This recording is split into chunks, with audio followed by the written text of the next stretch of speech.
I felt really bad about trying to jam an explanation of Final Fantasy XIV into 5 minutes or so, given how much there is, how different it is from Final Fantasy XI, the vexillology of each nation's flag.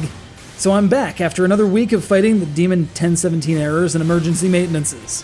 Yeah, it's been a bit rough, but the payoff's been worth it all. Any game can have action and thrills and spills and whatnot, but sometimes what you really want is to find a particularly picturesque spot, put on your waders, and fish.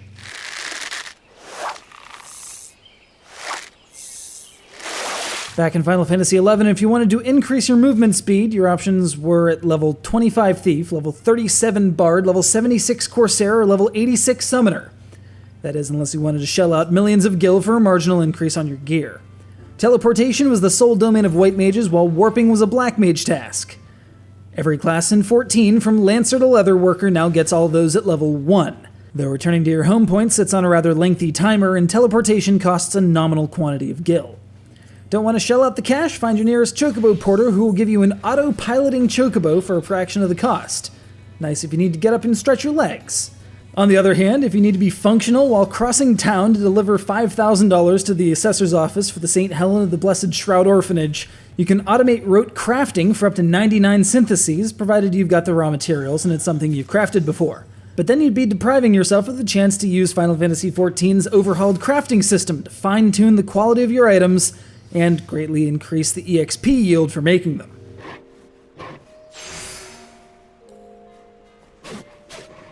But let's get into raids, since that seems to be a selling point for most games. As I mentioned in the first half of this review, the Duty Finder is the gateway to most of the instance content, since 90% of the time it beats yelling your lungs out for that tank you need.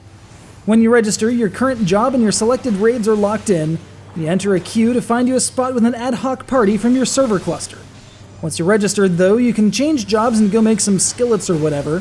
When your number comes up, you can change back and instantly transport to the instance. These tend to be more complex than the sit back and wail on whatever moves nature of fates, with more coordinated packs of mobs and some right gimmicky bosses.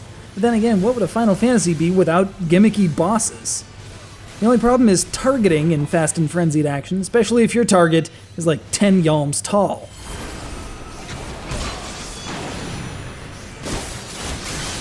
Through it all, Final Fantasy XIV walks a line between referential and reverential, keeping its storyline, characters, and world steeped in a rustic blend of foul-mouthedness and British accents. Now we see the ramifications of the whole Project Rainfall debacle, even while the quest names and achievements reference...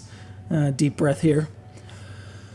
Drowning Pool, Inspector Gadget, House MD, Destiny's Child, Lance Armstrong, Shaft, 50 Cent, Monty Python and the Holy Grail, The Bar-Kays, Blue Oyster Cult, Who Wants to Be a Millionaire, Star Trek, Madonna, American Pie, Dragon Age, Led Zeppelin, Men in Black, My Little Pony, Pimp My Ride, The Doors, Hitchhiker's Guide to the Galaxy, Dance Dance Revolution, Spirited Away, The Cider House Rules, The Fugees, Big Trouble in Little China, Beetlejuice, Flowers for Algernon, Toxic Avenger, Parasite Eve, Sense and Sensibility, Great White, All Dogs Go to Heaven, For Your Eyes Only, Minority Report, MC Hammer, and Star Wars.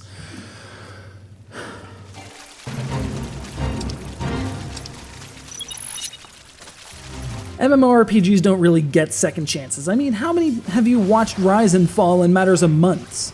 By all accounts, Final Fantasy XIV is an aberration in its own right just on that basis. But this version, well, if you stare long enough, you see the elements from 11, elements from 12, and thankfully just fonts from 13 that came together to make a game greater than the sum of its parts. Once they get their act together, at least.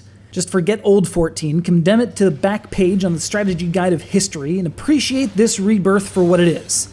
Square's mea culpa in playable form. See you on the airship.